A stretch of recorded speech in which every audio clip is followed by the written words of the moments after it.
Good. Mobility testing, you could in theory lump in pretty much anything from active range of motion to the articular glides. But when we use the term mobility testing, we tend, especially in the peripheral joints, we're tending to talk more about the actual articular glides, right? So it's not just passive range of motion, which essentially ends up just being the overpressure, right? So active range of motion is this, flex the elbow up, overpressure, that's passive range of motion. Mobility testing is actually testing the actual glide of the joint. It's probably most obvious when we're looking at either the carpal or the tarsal joint tests. That's the way I tend to think about it, is you're actually looking at the ability of one bone to move on the other, compared with looking at active mobility or just the passive overpressure after active mobility. So from my perspective, that's how I tend to define it. But you could make the same argument in the spine, right? When you're going through mobility testing, it could be anything from the active motion to the overpressure you apply to the pivums and the pavums. But when we're using this term in the periphery, there's other factors that come into play, like open and close pack, those sort of things, because you have to be in an open pack to be able to do mobility testing. So from those sort of perspectives, it tends to differ a little bit from the spine into the periphery, and that's the way I generally define it, and the way I'll generally use those terms in the class these coming weekends. So we mentioned spine real quick, as far as, again, listing the spine for mobility and stability testing. I would consider, the same thing. They're all in a sense of a bit of mobility. That's why mobility is a general term. And that's why I kind of tend to break it down. And, there's active mobility, passive mobility, in joint glides mobility. And Jim was right. And what you said is, like, you're really checking then the arthrokinetic glide, or the mobility of that joint. Yep. Is that a fair statement in your world, Eric? Yeah, I think that's what I was just saying, is that when we're looking at mobility testing, we're really looking more at that arthrokinematic glide, right, as opposed to overpressure or active motion testing. And so let's say, for example, lumbar spine, active mobility testing, I guess what's going to talk about here is what we're looking at, because we all kind of understand active mobility and range of motion, but what variations would you be looking for? Like, what are we getting from the active range of motion mobility testing? We're looking for a lot of things. We're looking for excursion. We're always interested in movement, the amount of movement somebody gets. We're looking for a willingness to move through certain ranges if they seem to be guarded. We're looking for any willingness to move. We're also looking for reproduction of symptoms, right? So if they have a particular movement that actually reproduces their symptoms, it's going to be of particular interest to us, because that's going to guide a lot of our more specific diagnostic tests in the biomechanical exam, which would be things like our pivums and pavums in the spine, right? And it may also guide some of our stress testing too, right? So if we have a particular person that comes in with, pain and rotation, right, with rotary movements, but no pain with side bending movements, no pain with extension or flexion, why would we need to test into flexion or extension or side bending at that point? We wouldn't, because that's not the motion that's actually reproducing their symptoms. So the stress has to be coming from that sort of thing. So with active motion, I think that's probably a pretty good list. I don't know. Do you have anything else falls into that? Yeah, we're looking at, it's exactly what it is reproduction of symptoms. Now, probably not so much in the lumbar spine is exactly that as you described it. You're going to pick up pattern recognitions and patterns. And in the extremity, we're looking at, if you're looking at, okay, when you have a pain into a certain range, you're exposing, okay, do I have a tendinopathy or a muscle tear? What degree with this range, active mobility, are they seeing pain? Can they not pull it through a range of motion? So that reproduction of symptoms, guardedness and willingness to move, with your active mobility test is really what I'm kind of looking for, as well as what they may do at an end range as you start to approach end range. For instance, okay, with shoulder elevation, if they're having the pain toward the end range, okay, can their thoracic spine extend? Is it, is this something coming from the AC joint? So it starts to expose these other things. I look at active mobility, and many times I'm looking for pathology, but it also starts to search for what are the potential etiologies if it's not a clear pathology in that region. Yeah. And you know, sometimes I think that's a difficult distinction to make when we're in the early phases here of Yeah. kind of teaching that process. Because the way I've been describing it during the courses, and hopefully everybody, you know, remembers this as I'm talking about it, but we've been going through showing you guys our scanning examinations, right? So these are the full blown, you know, we take you through active, passive, resisted. We have neurological tests. We have quadranting tests, all these sort of things. And then some kind of regional non-specific stress tests, things of that sort of nature. That's not how Dave and I operate in clinic, right? And we've talked about this before. Is you look at somebody that comes in, the presentation that they give you. Well, you know, they're a 39-year-old male that comes in with complaints of anterior shoulder pain. Okay, you know, you should immediately have a few hypotheses as to what the actual diagnosis is right away. You know, biceps tendonitis, an AC joint issue, a labral issue.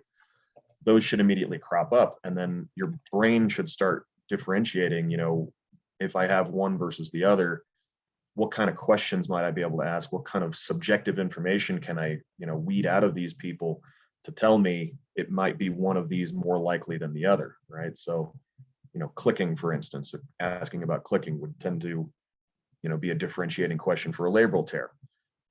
You know, when is it painful? Is it more painful with overhead reach, or is it more painful with reaching across the shoulder, reaching across the chest? That would differentiate between an AC joint lesion and a biceps tendonitis, or at least it changes the probabilities, right? So going through and looking at the scanning examinations that we've been showing you isn't really how we operate in clinic, but we have to show you how to do all these things, because until you have a good handle on illness scripts and these profiles of pathologies that pop up in the clinic, you have to be able to go through everything until you can build up those illness scripts in your own head, because we can give you all the ones in the world that we have, but they may be different for you guys based on population, based on, you know, the age of the patients that come in that you see, based on the activities that most people see. You know, so it's a little bit different. You have to kind of build them for yourselves, and we can give you some framework there, but you still have to kind of come up with your best, you know, clinical practice when it comes down to the people you're actually seeing in the clinic. So, you know, what Dave is talking about there is, you know, when you're looking at somebody going into overhead reach, you're not just looking at, you know, pain reproduction. You're also thinking about, well, you know, what could the etiology be here? Where's the actual increased stress coming from?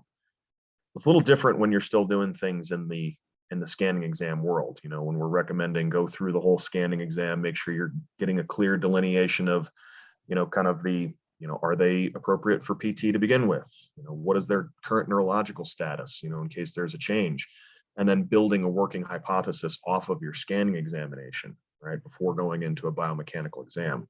That's not really what we're going to, in the long run, have taught you guys. In the long run, we're hoping to teach you more of the process that we use, which is come up with your diagnostic criteria, ask your couple of questions, do a couple of tests, and then go right into your examination, and then potentially into treatment. So, you know, looking at these things, it gets a little bit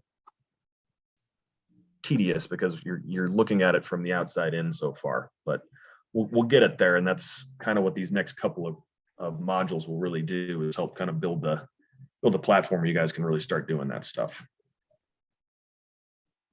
Yeah, and when you go through these different, even if we talk about the different categories of just the mobility testing, that's what it is. You're really thin slicing down to strengthen your differential or weaken it. Like if I get information early on that tells me that this is an instability, I'm probably going to go and check that pretty early on. If I think this is a joint instability, I may jump to a stability test.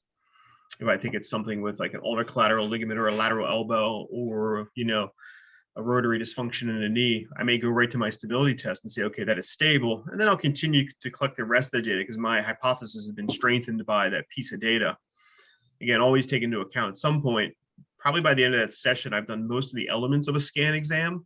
I just haven't done it in a routine order as if I'm going to start with it from the beginning and roll right through it.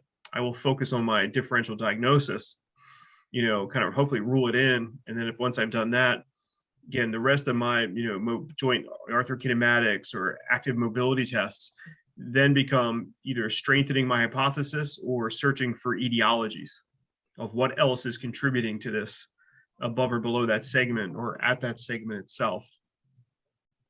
So all these have value. And again, as Eric said, you'll move between them. But just what you don't want to do is just not know any of them or skip one. And like I said, most of this stuff is technicality when you're looking at some of these terms. But when you're documenting things, it's better to have a system that you use, right? So we tend to look at things like stability testing and stress testing as the same thing.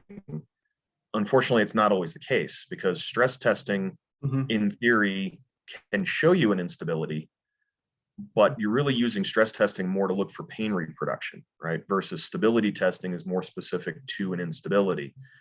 So again, it's a terminology thing, but you get into exams and you get into some of the things that come along with the medical legal stuff when you're looking at documentation and being able to have defensible documentation. You need to make sure that you have a good handle on some of that terminology, so you're not documenting something one way, saying there's a negative stability test when what you're really looking for is a negative stress test, or vice versa, right? Because when you don't make those differentiations, and you have to make statements claiming that, well, I did look at stability testing, but you can make the argument that, well, were you looking at true stability testing, or were you just looking for pain reproduction? Those things will have some bearing. And again, nobody wants to sit around thinking about the medical legal components of PT, but when you start to go through programs like this and you try and make yourself an expert on these sort of things, people come to you asking these questions. I get calls all the time. Can you review this? Review this chart, because we're going to litigation on this sort of thing, and see where somebody may have missed out on something. Like, we can do that. So, but you have to be able to make sure that you're not leaving yourself open to other problems down the road. But otherwise, yeah. Sorry, go ahead. Somebody asked about lumbar spine, so I threw together a quick list of lumbar spine and just see what you would add or change in here. Not too much. I mean,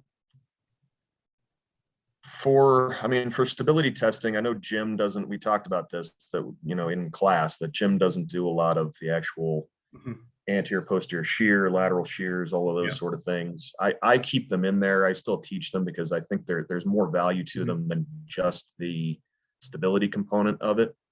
Lateral shear, for instance, that's a way of us using as a examination technique to look for a lateral translation of one of the lumbar segments. And it's also a technique we can use for treatment, right? So some of these sort of things, I still think there's some benefit in looking at that stuff, but maybe the passive mobility with passive range motion, I might just put in parentheses overpressure, because that's really what that's looking at, right? You're really looking at the overpressure of the joint, whether it's the partly almost like the pavum in that sense, or I'm going to take them to that end range, then overpress in the forward flexion or extension to see. Correct. And we have to combine these things, right, to really make them really as useful as they possibly can be. When you look at active mobility, so say somebody bends forward, right, in the lumbar spine, and they get a reproduction of pain, and then you don't know at that point if it's a pressure on because active mobility getting to those ends of range will put stress on the inert tissues, right? Joint capsule, long ligaments, the disc, the facet joints, all of these sort of things will eventually get to an end of range where they get some pressure put on them. To help differentiate that, doing a resisted test, right? So asking them then to press up into your hand, if that also reproduces the pain, especially if you've pulled them slightly back away from the end of range, then you're suspicious at that point of a contractile unit lesion, right? Because if it was an inert structure, it wouldn't also be painful with resistance. Now, you can make the arguments that, well, shearing in between flame joints and things of that sort of nature, that's the whole point of, instead of going into a full excursion of flexion and resisting them at that full excursion, you back them out of it and then resist. And that should take them away from the point where it would actually also be painful just from the shearing in between the segments. But combining these things, that's really what we're hoping for, is that we start to get good delineation between the potential for an inert structure issue, contractile structure issue, versus a, neurologic structure issue, all these sort of things. So there's, I'll show you guys when we get to class. I have a PowerPoint, kind of like I usually do on Fridays, that we'll go through. That's more of a fundamentals thing specific to the periphery that will have a lot of that sort of stuff on there. And yes, before somebody asks, I'll give them to you eventually. We'll send them out. So, I think it's easier to delineate stability testing and stress testing, in the peripheral joints, just because, it is slightly different. Like I would consider more of a, stability testing as an articular one. So, you can be hypermobile and stable, and hypermobile and unstable, versus having an ulnar collateral ligament tear. But in the lumbar spine, I think they kind of blend a little bit more. Is that a fair statement in your mind, Eric, that your stability test and stress test in the lumbar spine is, as you said, kind of these overlapping tests and are better delineated, where I would say in the periphery, in many joints, okay, I can thin slice the stability and stress tests a little bit more. Yeah. Feel free to disagree. And part of the problem with this stuff is you have to look at the idea between hypermobility and instability. It is different in the periphery than it is in the spine, right? So in the periphery, say we have somebody that comes in with an ACL tear, right? Their stability tests, so these linear shearing tests that we're looking at across the knee, will be positive, but it does not necessarily mean that we are going to have a hypermobility, right? Linear stability tests are looking at shearing motions, abnormal physiologic movements that shouldn't be allowed to occur. Whereas hypermobility is going to be something that's more specific to angular movements, right? Extension of the knee. So a torn ACL does not necessarily mean that you will have a hypermobility in the periphery, right? But it's different in the spine, right? If you have an instability in the spine, you are definitely going to also have a hypermobility. That's just the nature of spinal segment movement compared to peripheral joint movement. In the peripheral joint, you're going to have these joint capsules, all these muscular attachments, all these other things that are going to help prevent hypermobility. Whereas in the spine, if you have instability, you've already broken down those secondary structures to allow the instability in the first place. So we have to make sure that we understand that potential, that the linear movements, stability movements in the periphery, if they are positive, it does not necessarily indicate hypermobility as well. Whereas in the spine, it's the opposite of that. In the spine, if you have instability, if you have these available linear movements, non-physiological linear movements, you're also going to have an angular hypermobility that's going to be present. And I think that's in Jim and Gail's stuff, but sometimes it's just glossed over because, we're trying to focus on the big picture sometimes, but it does become important when you look at treatment components. Yeah, it's hard too. It's because there's just a lot of, subtle details that we're not used to thinking about or have been lost in our vernacular. So now all of a sudden, we have all this clinical experience, which we apply all these things, but we just haven't defined them. And I think that's what you'll see too now is that, here's all this information coming in, and there's a sense sometimes that, I'm not doing all this, but you're probably doing a lot more of it than you think. It's just part of pattern recognition, and you haven't probably defined how, what it is you're doing, whether it's a stability or a stress test or a joint, arthrokinematic test. So this is just more clear definitions for a lot of things that you're already intuitively doing, and just understand which bucket it is. And, it can be confusing between stability and stress testing, that there is some overlapping within there. But I think the idea of what you said between the spine is kind of the key confusing component as we shift from spinal joints to peripheral joints, is that, you're right. You're probably going to have the hypermobility in there when you have the dysfunctional spinal segment. So the stability problem, the expanded neutral zone, will go along with the hypermobility. Yeah. Whereas when you get into peripheral joints, like I think the ACL example is a great one, where there's a linear, instability without a hypermobility per se, because the hypermobility be more the extension. Yeah, and it's not to say that you can't have both, right? I mean, because you could have a hypermobility that has been due to excessive stress, right? The most common one. So, going back to that example of an ACL, if you have somebody that has hypermobility into extension, I'm sure we've all seen them, and there'll be a few of them in our classes. I guarantee it over these next couple weekends. And that can lead to eventual breakdown of the ACL, right, where the ACL eventually ruptures. So it's not to say that you can't, it just means that you don't always. It's not a, you know, I'm struggling to come up with a word, but it's not an edict that has to be present. You can tear your ACL and still not have a hypermobility, but you could have an underlying hypermobility that contributed to the tear. Like those sort of things do happen. But yeah, it's, as far as making the statement that it's always going to be present, that's just not the way it works.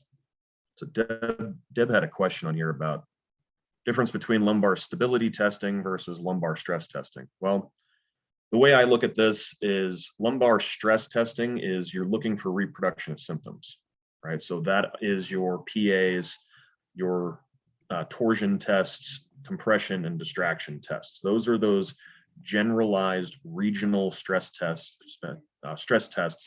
that you're looking for a reproduction of pain as a symptom. But it's not specific enough to give you any real idea about actual stability, right? Because they're not specific to a particular segment. The stability tests in the lumbar spine are the ones that Jim doesn't teach anymore, the ones we talked about in the last class, the thoracic course, because those are the, you know, the anterior shear where we have them laying on the side and we're pushing through the knees, or we're having them pushed against us with our elbows for posterior stability. They're more specific to an individual articular segment, you know, the articulation between L4 and L5, for instance, that's specific to that level. But the stress tests, because all we're looking for is reproduction of symptoms, they're not specific to any one level. We can make potentially the torsion test more specific, but it can't be specific all the way through, because as soon as we get a positive test, we can't do any more, because the positive is always going to be there. It's going to give us more potential false positives, right? So that's the difference as I look at it. Reproduction of symptoms with stress testing, and the actual stability of a particular segment with stability testing. Hopefully that answers your question, Deb. Oh, all right, good. All right, joint mobility. Yeah, so again, in the spine, joint mobility testing is just going to be your PIVMs and PAVMs, right? You're looking at, you know, does this thing move, and then doing the PAVM to figure out what it might be that's restricting it from moving, right? So that's where you're looking for Endfeel. And it doesn't change much for the periphery, right? You know, if you go in to do a particular arthrokinematic glide, say at the ulnohumeral joint, the thing you're still looking for is the amount of available glide and what the Endfeel is when you get to that barrier. Because Endfeel, especially when you're in the periphery, is going to be the single most defining factor as far as what type of treatment you're going to use. You know, anything outside of a pathomechanical Endfeel is not going to be manipulated. You know, so with maybe a couple of exceptions, but depending on what the Endfeel becomes, it's going to change your treatment technique, right? So if I get a capsular Endfeel in a joint that's showing pathological range of motion, get a capsular Endfeel, manipulation goes out the window as a potential option for treatment. Now I'm looking at passive graded mobilizations, right? If I get an elastic Endfeel, which again is more consistent with a muscular tendinous restriction, now all of a sudden I'm looking more at contract, relax, more stress techniques, all of those sort of things, stretching techniques, not stress techniques, to help lengthen that tissue, as opposed to doing passive articular glides, passive articular mobilizations, because the articular surfaces are mobile at that point, right? So when we're looking at things like that articular glide, it's really going to be the thing that you're using to define your treatment, right? Because you're looking for an Endfeel out of it. What do you think, Davey? Am I missing anything on that for you? No, I agree. And that's what you're looking for many times, is that, you know, by being able to get to that Endfeel, that's where a lot of your treatments are going to be in manual therapy. That's where the restriction is going to be. So by, you know, if we're looking at passive mobility or arthrokinematic glides, a lot of the treatment we're looking for. Also, the motor pattern dysfunctions will be often impacted by those restrictions. So when I see somebody with a motor pattern dysfunction, you know, if I haven't identified the articular restriction that may be driving that, then you start treating the motor pattern dysfunction, but you essentially miss the driver of it. So this is the person that doesn't get better. You don't change the motor pattern because you have to find what is the linchpin in it. So understanding the active and passive mobility test give you a sense of what the system can do and is capable of, and pain reproduction. The joint glides and arthrokinematic glides give me a sense of, okay, do I have an abnormal barrier that is capsular, restricted, or other, or hypertonicity, which may be driving it. So all these give me a bit of information when I look at these different things. The stress tests and stability tests give me a sense, do I have a hypermobile segment? And we're talking more peripheral now. So knowing that segment is hypermobile, now I'm looking at the motor patterns that will either need to control the hypermobility or how they're moving around it in these different categories. So, that's why I thought, man, it was really well worth the time. I'm glad the person posed this question, because I think it's a great time to kind of compare or spinal joints to peripheral joints. And then, okay, what is the difference between all of these different mobility tests? Or does it become a big hodgepodge in my brain? Especially, I think the elbow is a great example, because you have these, mobility tests and then stability tests, and just kind of organize it all. Yeah. And not to confuse anybody any further, but looking at the screen now, and we look at stress tests, right? And we look at ulnohumeral and we see the ulnar collateral ligament listed as a stress test. Well, it depends on what you're looking for. Are you looking for a reproduction of medial elbow pain? If that's the case, then yeah, you're using it as a stress test. If, however, it's not painful, but you're looking for, not at least not acutely painful, but you're looking for the actual stability of the joint, that medial side of the joint, now you're using it as a stability test and not just a stress test. So the same test could be both, very similar to the MCL, right? The valgus load test of the knee. You can use that as a way to diagnose medial knee pain, or you could use it as a way to diagnose medial knee instability. So it depends on what you're looking for, what you're trying to actually use this test for, because some of them may be the same thing. Yeah, I mean, I guess a good example in the elbow, just the ulnar collateral, as you said, is how many times have you bumped into somebody and you get to the elbow and it's like, oh, this elbow, it's very lax. Its stability test is positive and its stress test is positive. It's not painful. And you ask them the next question, oh, did you play any baseball or sports? And why, yes, I pitched in high school, and they're 34 now. So you can pick up on this, this hypermobility that's been there for a long period of time, or that instability. And then it's just its clinical relevance to the condition. I'm sure you've seen that, Eric. Oh yeah.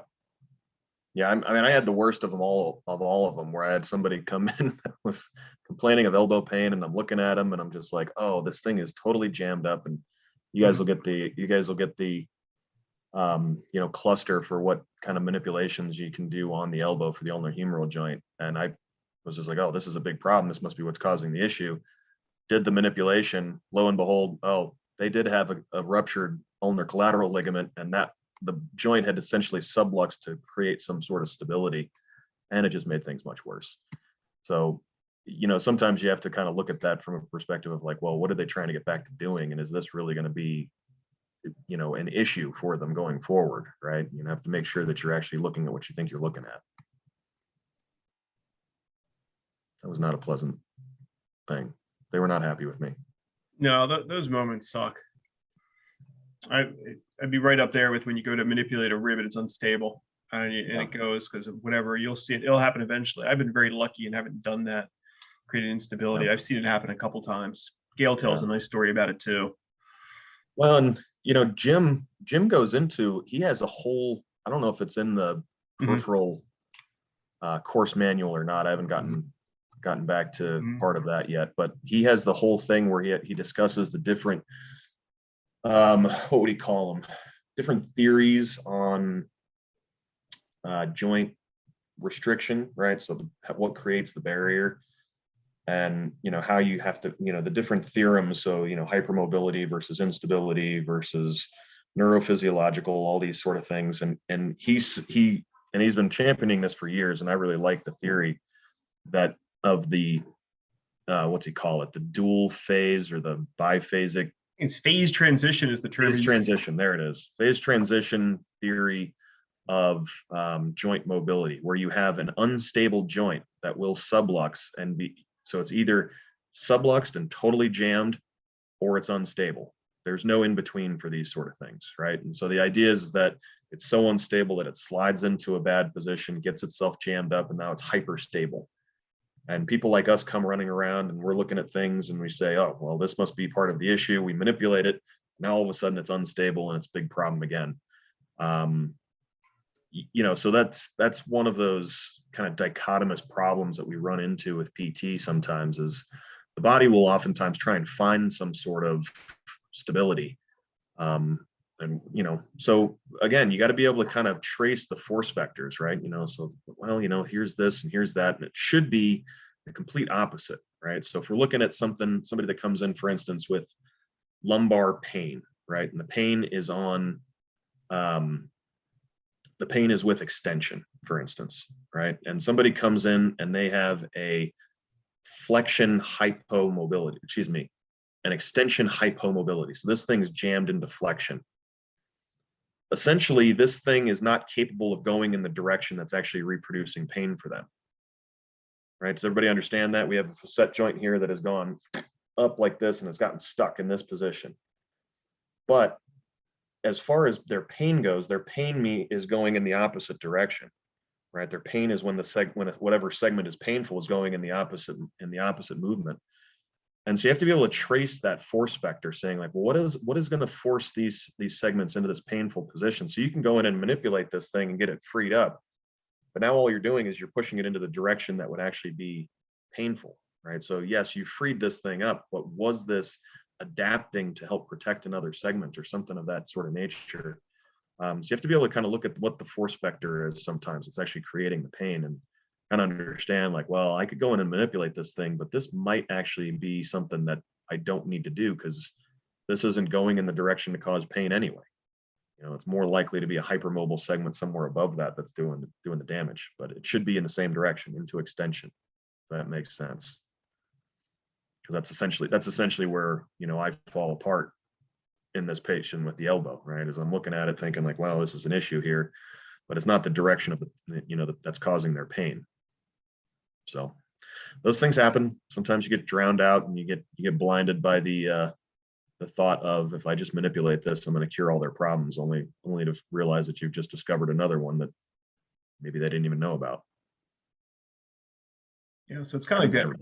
The pretense is always you go back after you manipulate it and check the Endfeel and say, okay, Is this hypermobile, or is this, somewhat of a more neutral joint that was just on its end range? It could be a lower grade of degenerative change in that phase transition model. But I want to identify afterward if there's a hypermobility in the peripheral joint that's causing this, because that's where I need to spend my time. The manipulation then becomes the fastest part. I got to figure out a way, if it's a taloacromial joint or talonavicular joint, okay, now that this is hypermobile, what's been driving this hypermobility in the gait cycle? Or, okay, what portion of the gait cycle is it in? Or how do I accommodate it? Does it need to be accommodated with a temporary orthotic? Or, if they're not going to exercise or do anything, is it more of a permanent one? Or are they going to do well with motor control exercises over time? Right. And it's interesting when you think about that phase transition theory, right? Where you're looking at the idea that this thing's either subluxed or it's unstable. If you really buy into that, and like I said, I've been following that sort of process for years, then pretty much anytime you manipulate a joint, you should go back in and do stability testing on it after the fact. Because essentially it would mean you've just manipulated this thing out of a sublux position and probably back into a unstable position, right? And this isn't always the case. You can have joints that manage to get sublux for various reasons, in my opinion, right? Where the biphasic, or the, what does he call it, phase transition, theorem says that these things are just getting jammed into the ends of range. But when you think about theories here, you can have joints that don't actually get past their neutral zone and they just get this kind of abnormal axis of movement.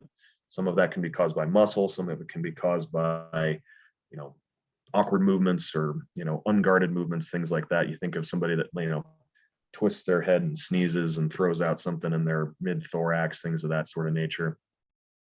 I've seen ones that I'm convinced have the articular surfaces, the two synovial surfaces, come in contact with each other instead of having that synovial fluid in between, and they tag, they get stuck together. Right?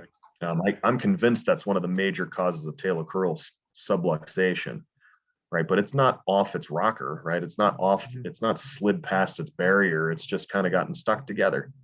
That's probably a joint volume issue. But when you think about it, if there is the potential for this phase transition theory to be possible, right? If we take this as one of the potential possibilities, when we do a manipulation on a joint, we should do stability testing after the fact to decide, does this need stability training, right? Is there going to be, am I going to structure my rehab program? You know, and again, I always keep telling you guys this kind of terminology thing for me, but when I talk about a rehab program, I'm talking about an exercise program, motor control program, that sort of stuff, right? So the stuff outside of the manual therapy component. But if I find a true instability after the fact, then, you know, it may alter my thought process on how I'm going to help structure my rehab program. You know, and if I don't happen to find an instability, then great. You know, it makes my job a lot easier. But if you do, it also suggests that there's a very, very good chance that this joint is going to sublux again. Right? It's one of the most frustrating things that we see in physical therapy is those joints that we manipulate, people get better, they do really well for X period of time, and then it just comes back again. Right? It's one of the most, I'm sure Dave will agree with this, that's one of the most frustrating things that we have to deal with as manual therapists is the possibility that we can really give these people a ton of relief. We just can't maintain it over the long haul, right? It won't completely resolve. It's always going to come back once in a while. Stability is going to be one of the major factors that plays a role in that, you know. So if that's the case, then, you know, you look at somebody in the mid thorax, right? Do a manipulation, everything's great. 8 weeks later, it comes back. Manipulate it again, everything's great. Another 8, 9, 10 weeks later, it comes back again. There's probably some measure of instability around that segment that's causing it to sublux again. You know, either that or it's some sort of inherent motor planning, motor pattern, like habit that the body has gotten into that keeps drawing it back into these awkward positions.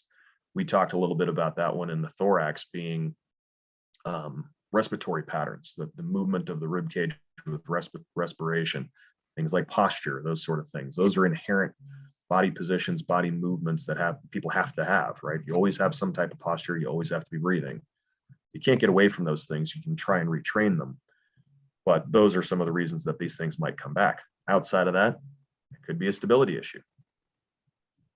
And these things are often, you know, multifactorial. For my own example, is I had a large splinter between my left second and third metatarsal heads. Now, mind you, I'm a guy, so when I say large, if you're a female, I'm exaggerating. But for me, it was large. And, you know, for months, you know, it altered my gait.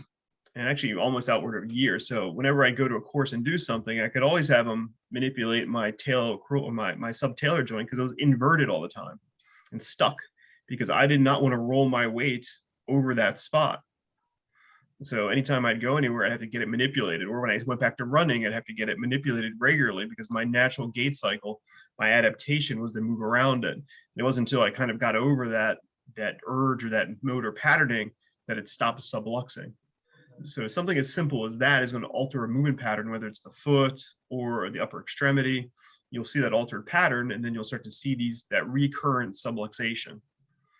So when you start getting a recurrent subluxation, really start searching for the whys and where else it may be coming from.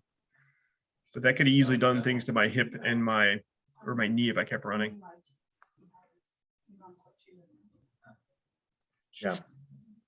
Yeah, I mean, again, it's a habitual movement. Gait is very much a habitual movement. We develop intrinsic patterns that the body uses to do that sort of stuff. You know, and you look at it, and everybody has kind of this, you know, pattern that they develop as they're growing, right, as they're learning to walk.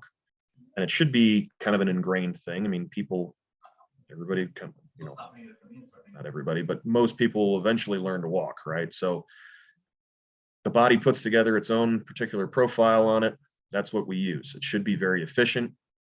It should, you know, basically not add any additional stress to anything else.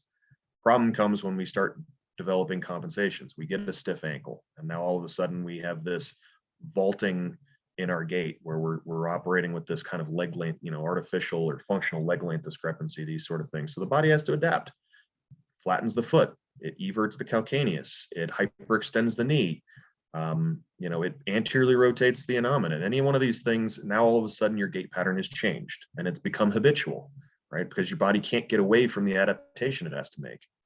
These are the sort of things that we should be doing with our rehab programs, right? Is we should be trying to correct these faults and make them more of an innate profile again. That's the good thing about the body, is it's very much an efficiency engine. It looks at these things and it says, well, I have to be able to do these things. What's the best functional way that I can accomplish this, right? So if we remove these blocks to accomplishing these tasks, and we show the body that it can do a more efficient profile or a more efficient pattern of any of these particular movements, whether it's gait, breathing, posture, any of these sort of things, the body should pick up on this, and recognize the more efficient pattern and eventually take that as its dominant pattern. But that's what our exercise program should do. Our rehab program should do, is it should shove that pattern right back in its face and say, see this is better for you. And, the central nervous system should make that adaptation and go back to the original profile. But like I said, that's something that we have to, as therapists, we have to be able to, kind of teach the body to do. It's almost like tricking it back into using it properly, which, can get to be very difficult at times, in my opinion. No, I mean, that's exactly it. It's how do I, whether it's lumbar stability or pelvic floor or gait or habitual shoulder motion, it's how do I restructure the pattern or get the brain to repattern it so I don't move around that compensation if it can do it. But if that compensation, then also deciding sometimes when is a compensation required, when it's an older patient who can't accommodate through a joint, they have a capsular pattern that they can't move, they're going to be left with their compensation. So how do they most efficiently move around it? Which is the trickier level of thought as you get on with things, is understanding I can't move this, get this joint to move. This hip will not extend or internally rotate past where I want it to do. Forcing it in that position will only serve to inflame it. So how do I get them to move more efficiently with what they have? That's the other side of that. Well, it goes both ways too, because you're talking about something that physically can't move, right? That we're just not going to be able to restore its motion. It goes the other direction too, right? I mean, you look at somebody that has like a ruptured spring ligament, right? So now they have an ingrained, it's a structural change, instability in the foot, right? So it's just like, well, now you got to do something to account for that sort of deal, right? And this is part of the problem with things like orthotics, which I'm sure I'll get on a tangent on during these classes over the next couple of weeks. And my thought process on when these are appropriate and when they're not. But, at that point, you have to almost add some external support, because now you don't have enough stability to have a functioning system through the foot anymore, right? So you got to do something to help adapt with that. And, some sort of insert's probably the answer. So it goes both ways. You get to one extreme, a ankylosed or a, super arthrotic joint that you're not going to be able to get the full range back, and you're always going to have some sort of restriction coming out of it. But then it swings the other way, where you have just this broken down tissue, whether it's degenerative or if it's traumatic or whatever it may be, but there is a true instability at a particular segment. You got to be able to make some adaptation to get them back toward the middle here, where things are actually functioning more normally. Eric, the few things we have left is, Jim put out a presentation on quadrants, this past week. It'd be nice to hear your view on, when and how do you use quadrant tests, or where do they fit into, the model as you see it? Yeah, so like going back to the question that was asked, because I think there was a question on it about weight-bearing quadrants versus non-weight-bearing quadrants, and is there a big difference? When I was thinking about that question, I was thinking, well, the only joint that I'm typically doing quadrants in is the hip in the lower quadrant. Mm-hmm. So I don't necessarily think that I need to spend a bunch of time doing quadrant testing and weight-bearing. Just because if they're going to have a restriction into one of the quadrants, so the quadrants are essentially the extremes of movement, right? These combined movements that take us into the extremes of functional movement for the particular joint region we're talking about. If I can't get into one of those extremes, I don't need to know whether I can do it in weight bearing or not, because the only thing that's going to end up happening in weight bearing is it's going to get stiffer, right? That's just the way joints are, because something that's going to be limited into, say, for the hip, the ones you'd be concerned with most specifically in weight bearing would be hip extension and internal rotation, something for gait. And frankly, if I'm dealing with something that can't get into that position, it's probably arthrotic, or it's got some sort of Eufer lesion or something of that nature. It doesn't matter to me if it's in weight bearing, because I can test for those things in non-weight bearing. So I don't get too concerned about that in weight bearing. Now, do I use quadrants? All the time. You know, I use them in the elbow, I use them in the shoulder, I use them in the hip.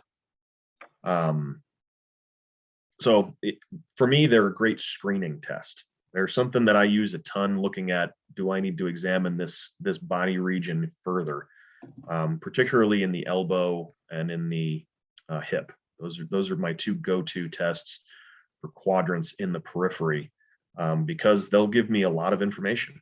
You know, they'll tell me a lot about whether or not this is a healthy joint or if there's something going wrong with it. But other than that, I mean, there's not. We'll get into a lot of it over this weekend, as far as how to do the quadrants and what kind of information you can get from them. Yeah, particularly for the elbow. Yeah, that's my next question. What information are you looking for in the quadrant? So, I mean, a quadrant test, like I said, it's looking at the end range of movement, right? So for the elbow, we're looking at kind of this flexion, supination, and abduction quadrant, and we're looking at flexion, pronation, and adduction quadrants. These things in the elbow particularly can tell you if you have an issue at the radiohumeral joint or the ulnohumeral joint, based on the combination of quadrant losses of movement. But that's essentially what I'm looking for, is there a loss of movement in one of these quadrants? Because if you have a loss of movement in one of the quadrants, you probably have a dysfunction in that joint segment, whether that's the hip or the elbow. So for me, that's the most information that I need, because it just tells me, all right, there's something wrong here. I need to go in and do a further examination. Now, like I said, with the elbow, I can get more information out of it because particular quadrants are more specific to one component of the compound joint, right? So a compound joint tells you whether or not there's more than one articular region within a joint complex, right? So the elbow actually has three: ulnohumeral, radiohumeral, and superior radial ulnar. So it'll tell you which one of those is actually a problem, based on which quadrants are actually affected. And like I said, we'll get into all that stuff in the course. It's probably in the course material that you guys have seen or have been going through, but it's not really specific to what we're talking about here. But that's what I'm usually looking for, is that loss of end range movement.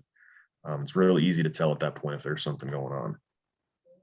I agree. I think I use it mostly in hip and elbow.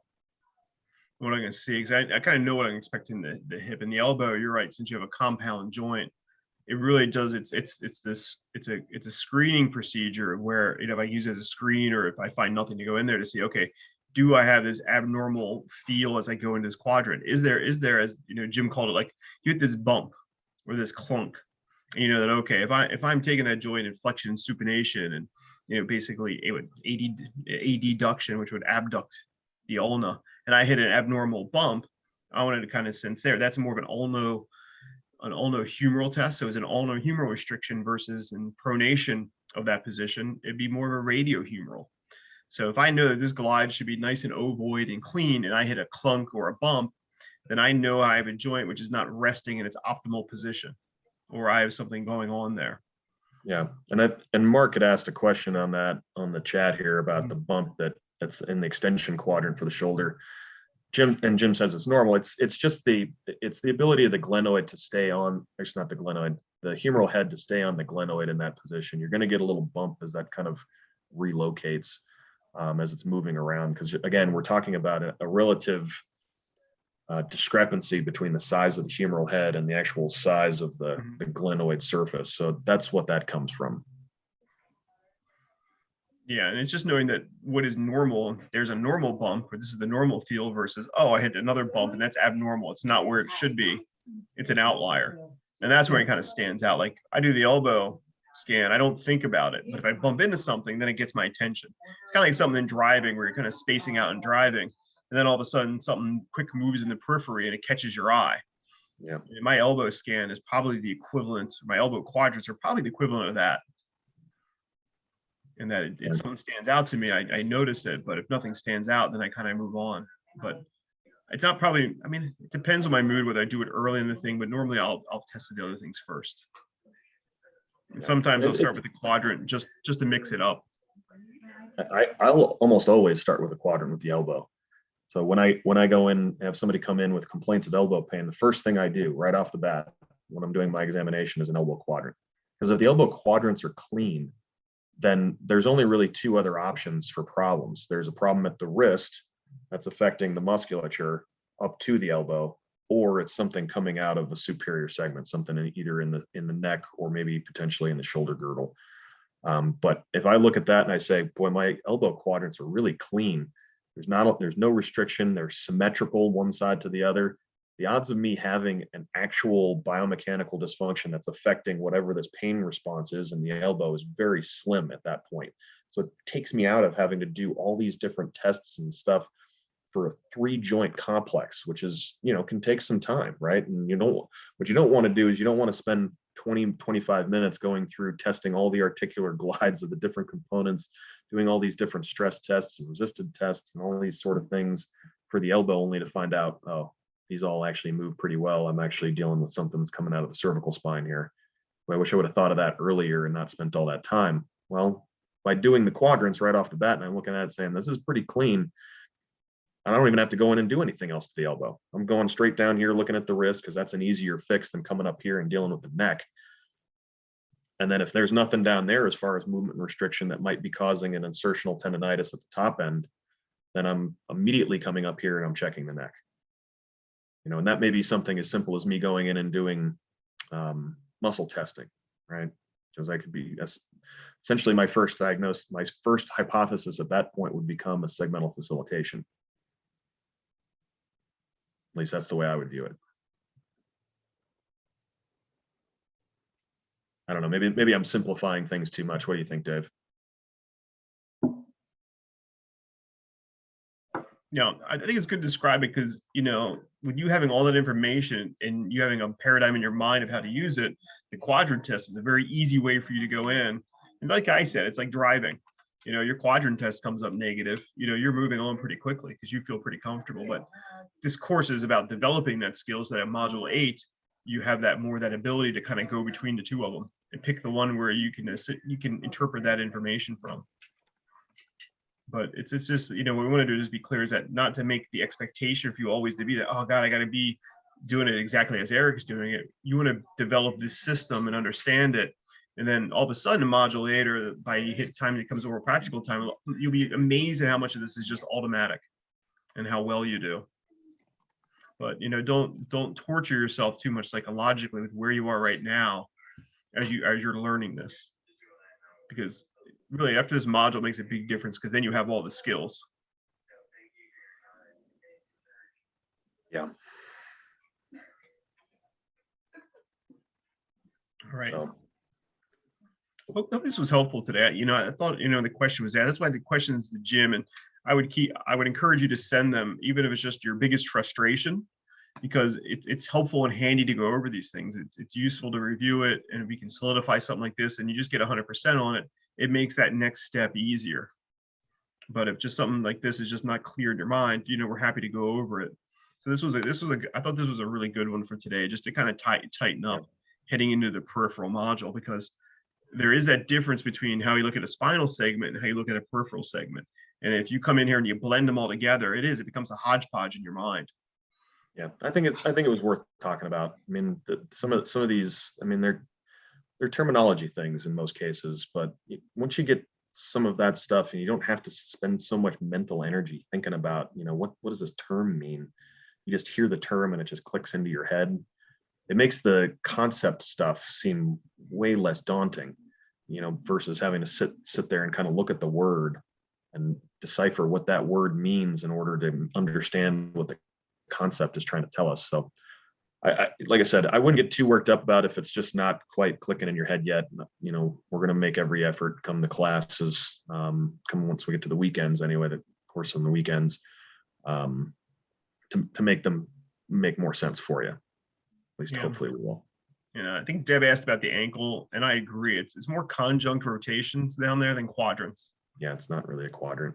It's like, and that's what's fun to learn is you'll find these conjunct rotations are the ones where your jams are occurring, and not so much some of the straight plane motions. Yeah. So you're free of quadrants for the ankle. Now, again, same thing in the knee. The external rotation with end range extension and medial rotation with end range flexion at the knee, they're not a quadrant really. It's I guess that would be the quadrant test of the knee. I think how Jim teaches it, but that's the knee's equivalent of it. So if I'm looking at the knee, that would be it. I find there's a lot of value in assessing that, and you'll be surprised at how many of your patients will be lacking the external rotation component with end range extension. Yeah, the only thing I caution about with that is that the idea of quadrants means there's 4 of them. So that would also mean that you'd have to have an extension medial rotation and a flexion lateral rotation, which isn't really the case. So, you know, you can look at them as quadrants, but again, I look at it more as a conjunct rotation. Conjunct rotation. I like conjunct rotation better. Yeah. Yeah. From a terminology standpoint, I just think it fits the process better. You know, so similar sort of stuff. And the shoulder isn't really quadrants either. There's actually 5 of them. Yeah. So, but again, I don't use the shoulder quadrants too much. They just don't flow very well for me. So I tend to just use the passive movement testing and things like that. But yeah, I digress. Yeah, I feel like I've gotten information from everything else. I don't use the quadrants and shoulders all that much. No. So, all right. Well, I will not be on this next week because I'll actually be traveling on my way out to Chicago to torture you guys. So if you guys have something next week, then hopefully it's something worthwhile, and I will see everybody here in the next 2 weeks. And that's what I encourage everyone to do. Send your best question to Jim of what you don't know or what you want to understand or frustration. Jim actually likes those things, and it kind of helps expose what we can do a better job with in clearing up with you guys. So we don't take it personal. Just get it out there, and we'll help you along. Except for Dylan. We take everything he says personally. Yeah. I'll just pester you in person. So yeah. All right, guys. We're good. Hey, have a good weekend. Thanks, guys. Thanks, Dave. Thanks, Eric. No problem.